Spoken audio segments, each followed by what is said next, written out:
ውሯ ማርያም ከእሳት ከተረፈው ስለ አድኖ ላይ ገዳሙ ያስቀዳው ስለ አድኖ ነው። ይህ ስለ አድኖ ከእሳት የተረፈው ስለ አድኖ ብዙዎችን ከሞት አስነስቷል። አይናቸው የማያዩ አይናቸው በርቶላቸዋል። ሰርጀሪ ትሰራላችሁ የተባሉ ለቀጠሮ ሲሄዱ ነፃ ናችሁ፣ ይህንን ይዘው ሄደው ነፃ ናችሁ ተብለዋል። ይህ ስለ አድኖ የሚገኘው በዚህ ገዳምና እዚሁ ገዳሙ በገዳሙ አስተባባሪዎች እጅ ብቻ ይገኛል እዚሁ ገዳም ላይ።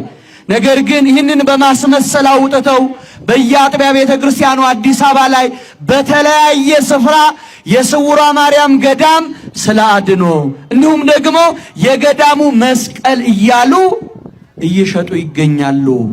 ብዙዎችም በዚሁ እየተጭበረበሩ ነው። ስለዚህ እዚህ ያላችሁ ለሌሎች እንድታሰሙ ይህንንም የምትመለከቱ ይህንን እንዴት አየ? በተመሳሳይ ምርት እንኳን እንዳትሸወድ እየተባልክ